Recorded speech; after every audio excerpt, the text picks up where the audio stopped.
दोस्तों, किस पाप के कारण एक स्त्री 7 जन्मों के लिए विधवा हो जाती है? प्रिय श्रोताओं, आज मैं आपको एक ऐसी स्त्री की अद्भुत और शिक्षाप्रद कथा सुनाने जा रहा हूँ, जिसने अपने कर्मों के फलस्वरूप 7 जन्मों तक विधवा होने का दुख सहा। ये कथा न केवल हमें कर्मों के महत्व को समझाती है, बल्कि ये भी सिखाती है कि सच्ची भक्ति और पश्चाताप से हम अपने पापों से मुक्त हो सकते हैं। तो आइए इस कथा में डूबकर हम सभी सीखें और प्रेरणा लें। दोस्तों, एक समय की बात है, द्वारका का भव्य महल अपनी दिव्यता से प्रकाशित हो रहा था। सागर की लहरों की मधुर आवाज और पवन की शीतलता ने वातावरण को आनंदमय बना दिया था। इस दिव्य वातावरण में भगवान श्री कृष्ण अपने राज सिंहासन पर विराजमान थे। उसी समय देवर्षि नारद अपने हाथ में वीणा लेकर महल में प्रवेश करते हैं। उनकी मुस्कान में सदा की तरह भगवान के प्रति अपार भक्ति झलक रही थी। श्री कृष्ण के पास पहुंचकर नारद मुनि ने श्री कृष्ण को प्रणाम करते हुए कहा, हे नारायण, आपके चरणों में कोटि कोटि प्रणाम। श्री कृष्ण ने कहा, हे देवर्षि, आज आप बड़े चिंता में दिखाई पड़ रहे हैं। कहिए, आपकी चिंता का क्या रहस्य है? यदि मैं आपकी चिंता दूर करने में कोई सहायता कर सकता हूँ, तो अवश्य बताइए। देवर्षि कहते हैं, प्रभु, आप तो अंतर्यामी हैं और सब कुछ जानते हैं। फिर भी अगर आप मेरे ही मुख से मेरी चिंता का कारण जानना चाहते हैं, तो आपका यह दास आपको संपूर्ण वृत्तांत सुनाएगा। हे प्रभु, आज मैंने एक बड़ा ही विचित्र दृश्य देखा है। आज मैं जब पृथ्वी लोक का भ्रमण कर रहा था, तो मैंने देखा कि एक स्त्री वृक्ष के नीचे विलाप कर रही थी। वह बेचारी जवानी में विधवा हो गई थी। एक सर्प के काटने से उसके पति की मृत्यु हो चुकी थी और यम के दूत उसके पति की आत्मा को यमपुरी ले जा रहे थे। तब मैंने उन यमदूतों से कहा, हे यमदूतों, क्यों इस बेचारी स्त्री को जवानी में विधवा कर रहे हो?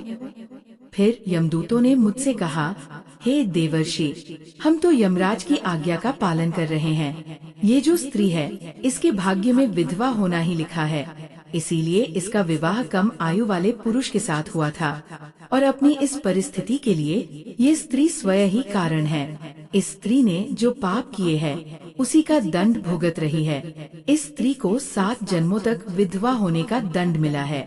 यमदूतों के मुख से ये बात सुनकर मुझे बड़ा आश्चर्य हुआ। उस स्त्री ने ऐसा कौन सा पाप किया था, जिस कारण से उसे जवानी में ही विधवा होना पड़ा? ये जानने की मेरे मन में जिज्ञासा हुई। इसीलिए प्रभु, मैं आपके पास आया हूँ। हे प्रभु, अब आप ही मुझे बताइए कि वह कौन सा पाप है, जिसे करने पर स्त्री को 7 जन्मों के लिए विधवा होना पड़ता है? श्री कृष्ण ने मुस्कुराते हुए उत्तर दिया, हे देवर्षि, आपने ठीक ही किया जो यहाँ पर चले आए। आपके प्रश्न के माध्यम से समस्त संसार को ये ज्ञान भी प्राप्त हो जाएगा और आपकी शंका भी दूर हो जाएगी। किंतु मैं आपको उस पाप के विषय में बताने से पूर्व एक प्राचीन कथा सुनाता हूँ। इस कथा का श्रवण करने पर आपको आपके सभी प्रश्नों के उत्तर मिल जाएंगे। जो भी स्त्री इस कथा का श्रवण करती है, उसके सभी पाप नष्ट हो जाते हैं और वह जवानी में विधवा नहीं बनती है। इसीलिए देवर्षि, आप इस कथा को सुनकर इसका प्रचार अवश्य कीजिए, ताकि संसार की समस्त स्त्रियां इसका लाभ उठा सके। नारद कहते हैं, हे प्रभु, आपके मुख से कथा सुनना तो बड़े सौभाग्य की बात है। मैं अवश्य इस कथा को ध्यान से सुनूंगा और इसका तीनों लोकों में प्रचार भी करूंगा। श्री कृष्ण ने नारद की जिज्ञासा को देखकर कहा, हे नारद, ये कथा एक स्त्री की है, जिसने अपने पापों के कारण 7 जन्मों तक विधवा होने का दुख भोगा। यह कथा तुम्हें ये सिखाएगी कि कैसे हमारे कर्म हमारे भविष्य को प्रभावित करते हैं। इसीलिए इसे ध्यान पूर्वक सुनो। पूर्व काल की बात है। शिवपुर नामक नगर में एक धनवान सेठ गोविंद दास रहते थे।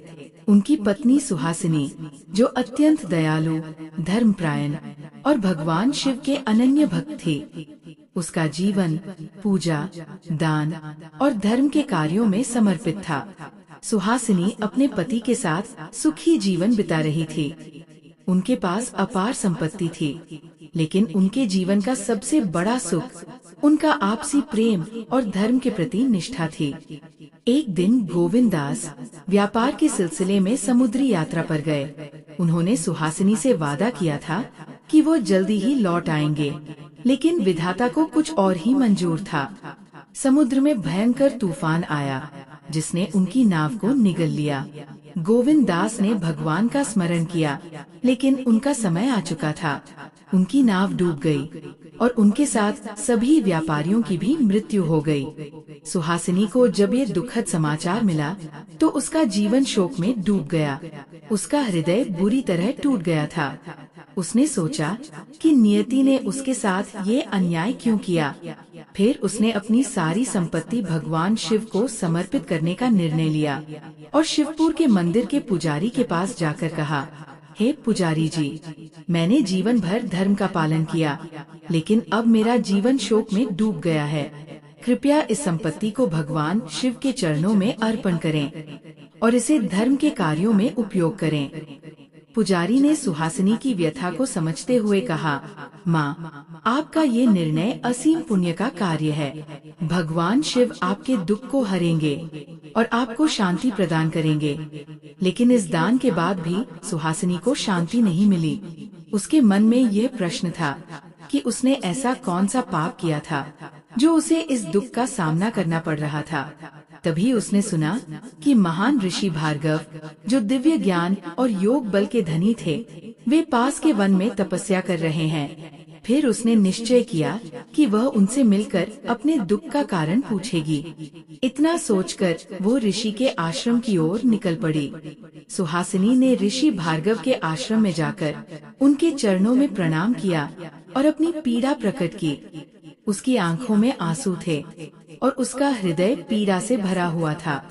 सुहासिनी ने ऋषि भार्गव से कहा, हे ऋषिवर, मैंने जीवन में कोई पाप नहीं किया, सदैव धर्म का पालन किया और भगवान शिव की भक्ति में जीवन बिताया।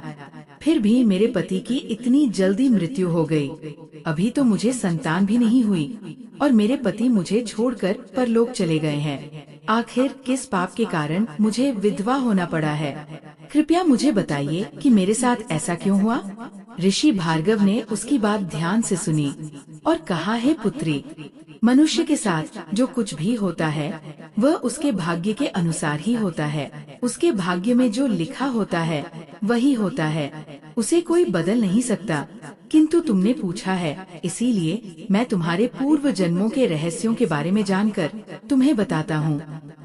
मैं योग बल की शक्ति से तुम्हारे पूर्व जन्मों का इतिहास जानने का प्रयास करता हूँ। फिर ऋषि भार्गव ने अपनी आंखें बंद की और ध्यानस्थ होकर सुहासिनी के पूर्व जन्मों को देखने लगे। कुछ समय बाद उन्होंने अपनी आंखें खोली और बोले, हे पुत्री, तुम्हारे पिछले जन्मों में कुछ ऐसे पाप थे जिनके कारण तुम्हें इस जीवन में ये दुख भोगना पड़ा। मैं तुम्हें उन सभी जन्मों की कथा सुनाता हूँ, जिससे तुम्हें अपने वर्तमान दुख का कारण समझ में आएगा। तब सुहासिनी बोली, हे मुनिवर, कृपया मुझे मेरे पूर्व जन्म की कथा अवश्य सुनाइए, मैं जानने के लिए उत्सुक हूँ।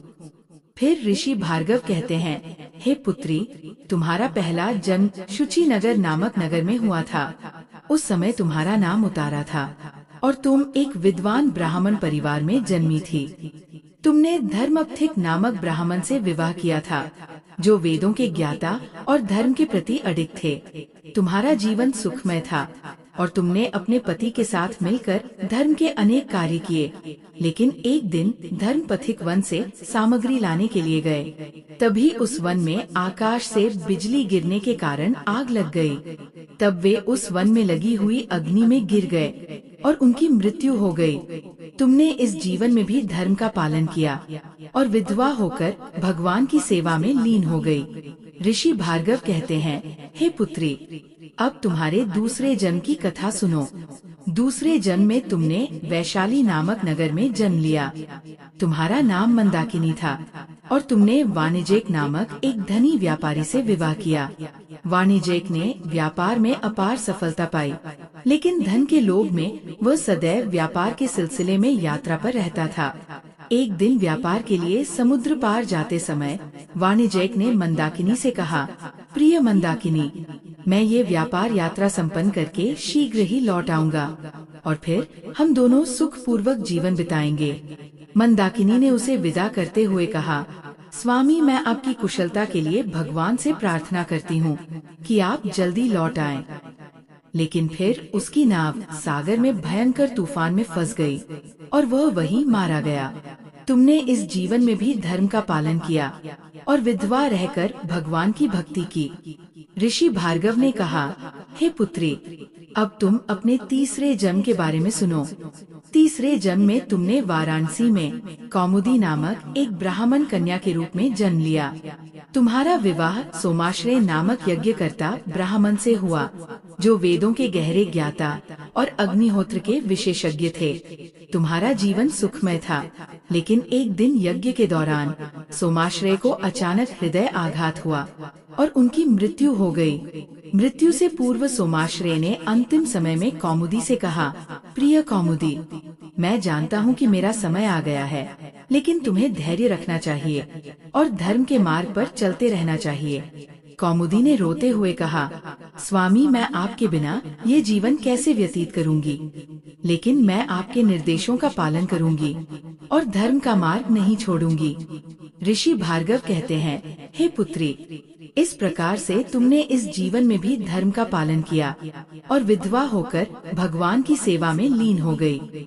ऋषि भार्गव ने कहा, हे पुत्री, अब तुम्हारे चौथे जन्म के बारे में सुनो। चौथे जन्म में तुमने हस्तिनापुर के पास के एक नगर में एक क्षत्रिय परिवार में मालविका के रूप में जन्म लिया। तुमने वीर सिंह नामक राजा से विवाह किया, जो अत्यंत पराक्रमी और धर्मनिष्ठ थे। तुम दोनों ने एक साथ धर्म और समाज के लिए अनेक कार्य किए। फिर एक दिन वीर सिंह युद्ध के लिए जा रहा था।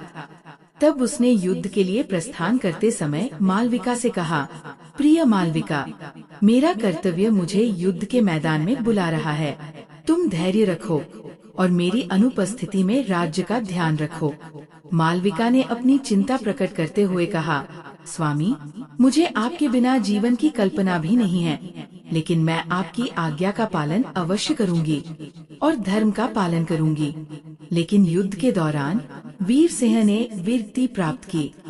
तुमने इस जीवन में भी विधवा होकर धर्म का पालन किया और अपने पति के आदर्शों का अनुसरण किया। ऋषि भार्गव ने कहा, हे पुत्री, अब तुम्हारे पांचवें जन्म के विषय में सुनो। पांचवें जन्म में तुमने शशि प्रभा नामक एक तपस्विनी के रूप में जन्म लिया। तुमने विश्वा नामक ऋषि से विवाह किया, जो तप और साधना में लीन रहते थे। तुम्हारा जीवन धर्म और तपस्या में बीत रहा था। लेकिन एक दिन जब ऋषि ध्यानस्थ थे, एक विषैले सर्प ने उन्हें डस लिया और उनकी मृत्यु हो गई। तुमने इस जीवन में भी विधवा रहकर तप और धर्म का पालन किया। विश्वामित्र ने अंतिम समय में शशि प्रभा से कहा, प्रिय, मेरी तपस्या अब समाप्त हो गई है। तुमने सदैव मेरा साथ दिया और मेरी तपस्या में सहयोग किया। मैं तुमसे आग्रह करता हूँ कि तुम इसी प्रकार धर्म का पालन करती रहो। शशि प्रभा ने अश्रुपूर्ण नेत्रों से कहा, ऋषिवर, आपके बिना ये तपस्या का मार्ग कठिन होगा, लेकिन मैं आपके निर्देशों का पालन करूंगी। ऋषि भार्गव कहने लगे, हे पुत्री, अब मैं तुम्हें तुम्हारे छठे जन्म के विषय में सुनाता हूँ। छठे जन्म में तुमने अयोध्या के एक व्यापारी परिवार में सुंदरी के रूप में जन्म लिया। तुम्हारा विवाह वसुदेव नामक व्यापारी से हुआ, जो व्यापार में अत्यंत सफल थे। तुम्हारा जीवन सुखमय था, लेकिन एक दिन वसुदेव का रथ एक गहरे गड्ढे में गिर गया और उसकी मृत्यु हो गई। तुमने इस जीवन में भी विधवा होकर भगवान की भक्ति की और धर्म का पालन किया। ऋषि भार्गव ने कहा, हे पुत्री, अब मैंने तुम्हें तुम्हारे 6 जन्मों के विषय में बताया है। अब मैं तुम्हारे उस जन्म के बारे में बताता हूँ, जो इन 6 जन्मों से पहले हुआ था। उस जन्म में तुमने ऐसा पाप किया था, जिस कारण से तुम्हें 7 जन्मों तक विधवा होना पड़ा। इसीलिए अब उस जन्म का वृतांत तुम ध्यान से सुनो। ऋषि भार्गव ने कहना शुरू किया, हे पुत्री, तुम्हारे उस जन्म में तुम अवंतिका नामक नगर में एक धनवान व्यापारी की बेटी थी। तुम्हारा नाम वासंती था। वासंती अत्यंत सुंदर थी, लेकिन उसकी सुंदरता के साथ साथ उसमें अहंकार, लालच और कठोरता भी थी। उसने कभी धर्म और मर्यादा का पालन नहीं किया और सदैव अपने सुख और इच्छाओं को पूरा करने में लगी रही। वासंती के पिता ने उसका विवाह एक अत्यंत गुणवान, धर्मपरायण और सदाचार युवक धर्मपाल से करा दिया। धर्मपाल सत्यवादी, दयालु और भगवान के अनन्य भक्त थे। वह सदैव वासंती का सम्मान करते और उसे सुखी रखने का प्रयास करते थे, लेकिन वासंती को उनका ये धार्मिक और सरल स्वभाव पसंद नहीं था। वह हमेशा उनसे असंतुष्ट रहती और उनका अपमान करती थी। एक दिन वासंती ने धर्मपाल से क्रोधित होकर कहा, तुम्हारी धार्मिकता और सादगी मुझे बिल्कुल पसंद नहीं है। ना तुम्हारे पास धन है, ना ही तो मुझे वो सुख दे पाते हो जिसकी मैं हकदार हूँ। मैं इस नीरस जीवन से तंग आ चुकी हूँ। धर्मपाल ने शांत स्वर में उत्तर दिया, वासंती, धन और सुख सुविधाएं जीवन का सार नहीं है। सच्चा सुख धर्म और सत्य के मार्ग पर चलने से मिलता है। मैं तुम्हें सांसारिक सुख देने में भले ही असमर्थ हूँ, लेकिन मैं तुम्हारे प्रति सच्चा और समर्पित हूँ। लेकिन वासंती ने उनकी बातों को अनसुना कर दिया और अपने मन में उनके प्रति और भी कठोरता भर ली। फिर कुछ समय बाद वासंती की मुलाकात एक धनी और आकर्षक युवक विक्रम से हुई। विक्रम अपने धन और ऐश्वर्य के लिए प्रसिद्ध था, लेकिन उसका चरित्र दूषित था। वासंती विक्रम के धन और शानो शौकत से प्रभावित होकर उसके प्रति आकर्षित हो गई। फिर एक दिन वासंती ने अपने पति धर्मपाल से कठोरता से कहा, मैं अब तुम्हारे साथ एक और पल नहीं रह सकती। मैं विक्रम के साथ जीवन बिताना चाहती हूँ, जहाँ मुझे वो सब मिलेगा जिसकी मैंने हमेशा से कामना की है। धर्मपाल ने दुखी होकर कहा, वासंती, तुम जो कर रही हो वो धर्म और मर्यादा के विरुद्ध है। तुम्हारा ये कदम तुम्हारे और हमारे दोनों के लिए विनाशकारी होगा। मैं तुमसे प्रार्थना करता हूँ कि इस पथ पर ना जाओ। लेकिन वासंती ने उनकी बातों को तुच्छ समझा और विक्रम के साथ भाग गई। उसने समाज, धर्म और अपने कर्तव्यों की परवाह किए बिना अपने सुख के लिए यह कदम उठाया। वासंती विक्रम के साथ उसके आलीशान घर में निवास करने लगी। विक्रम वासंती से प्रेम नहीं करता था, वह तो केवल उसका उपभोग करना चाहता था। उसने वासंती की मूर्खता का फायदा उठाते हुए उसके साथ अनेकों बार संबंध बनाया, किंतु वासंती ये नहीं जानती थी कि विक्रम केवल उसका उपभोग कर रहा था। विक्रम के साथ कुछ समय बिताने के बाद एक दिन वासंती ने देखा कि विक्रम अन्य एक सुंदर स्त्री को अपने घर में लेकर आया है और वह उसके साथ विहार कर रहा है। ये दृश्य देखकर वासंती को समझ में आया कि विक्रम वास्तव में एक दुष्ट और स्वार्थी व्यक्ति है। विक्रम ने वासंती को केवल अपने सुख के लिए इस्तेमाल किया और फिर उसे छोड़ दिया। इस अपमान और धोखे से वासंती बहुत दुखी हुई। उसे बड़ा पश्चाताप होने लगा। उसने अपनी मूर्खता के कारण अपने पति के साथ विश्वासघात किया था, लेकिन अब समय हाथ से जा चुका था। उसके पास कोई रास्ता नहीं बचा था। फिर एक दिन इस असहायता और अपमान से दुखी होकर वासंती ने नदी में कूदकर आत्महत्या कर ली। ऋषि भार्गव कहते हैं, हे पुत्री, उस जन्म में जब वासंती के रूप में तुम्हारी मृत्यु हुई तो यमदूत तुम्हें यमराज के समक्ष ले गए। यमराज ने तुम्हारे पाप कर्मों को देखकर क्रोधित होकर कहा, वासंती, तुमने अपने धर्म परायण पति का त्याग करके अधर्म का मार्ग चुना। तुमने अपने कर्तव्यों का पालन नहीं किया और अपने अहंकार और लालच के कारण अनेक पाप किए हैं। जो स्त्री अपने सत्यवादी और धर्म परायण पति का त्याग करके पराये पुरुष के पास चली जाती है, उसे महापाप लगता है। इसलिए मैं तुम्हें श्राप देता हूँ कि अगले 7 जन्मों तक तुम विधवा रहोगी और अपने पापों का फल भुगतोगी। वासंती ने पश्चाताप करते हुए यमराज से क्षमा मांगी और कहा, मैंने अपने अज्ञान, लोभ और अहंकार में ये पाप किया। कृपया मुझे क्षमा करें और मुझे इस श्राप से मुक्त करें। यमराज ने कठोर स्वर में कहा, हे वासंती, पश्चाताप के लिए अब बहुत देर हो चुकी है। तुम्हें अपने कर्मों का फल भोगना ही होगा। लेकिन यदि तुम अगले 7 जन्मों में सच्ची भक्ति और धर्म का पालन करोगी तो तुम्हें मोक्ष प्राप्त होगा। ऋषि भार्गव ने कहा, हे पुत्री, इस प्रकार से उस जन्म में वासंती के रूप में तुमने जो पाप किया था, उसी पाप के कारण तुम्हें 7 जन्मों तक विधवा होना पड़ा है। अब ये तुम्हारा 7वां और अंतिम जन्म है। इस जीवन में तुमने धर्म और भक्ति के मार्ग पर चलकर अपने पापों का प्रायश्चित किया है। अब तुम इस पाप से मुक्त हो जाओगी और तुम्हें अगले जन्म में सुख और शांति प्राप्त होगी। सुहासिनी ने ऋषि के चरणों में गिरकर कहा, हे ऋषि, आपने मेरे जीवन का रहस्य खोल दिया। अब मैं इस जीवन में भगवान शिव की भक्ति में और अधिक गहराई से डूब जाऊंगी।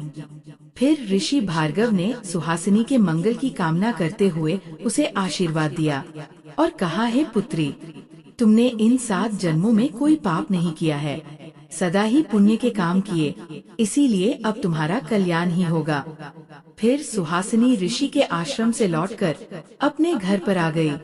ऋषि भार्गव के आश्रम से लौटने के बाद सुहासिनी का जीवन पूरी तरह से बदल गया। अब वह अपने जीवन के हर क्षण को भगवान शिव जी की भक्ति और धर्म के कार्यों में समर्पित करने लगी। हृदय शांत था और उसने अपने जीवन में मिलने वाले दुखों को भगवान का प्रसाद मानकर स्वीकार कर लिया। वह जान चुकी थी कि उसके पिछले जन्मों के पापों का फल ही उसे इस जन्म में भोगना पड़ा था, लेकिन अब उसे मुक्ति की प्राप्ति होने वाली थी। शिवपुर के लोग सुहासिनी की भक्ति और धर्मनिष्ठा की सराहना करते थे। उसने अपने जीवन का हर क्षण दान, सेवा और भक्ति में लगा दिया। धीरे धीरे उसके शारीरिक जीवन की अंतिम घड़ियां भी आ पहुंची। अपने अंतिम समय में भी सुहासिनी ने भगवान शिव का स्मरण किया और उनके चरणों में अपने जीवन को समर्पित किया। सुहासिनी ने अपने अंतिम क्षणों में अपने आसपास के लोगों से कहा, मेरे प्रियजनों, मैंने अपने जीवन में जो कुछ भी सीखा वह यही है कि धर्म और सत्य का मार्ग ही सबसे उचित मार्ग है। भगवान शिव की कृपा से मुझे इस जीवन में अपने पापों का प्रायश्चित करने का अवसर मिला।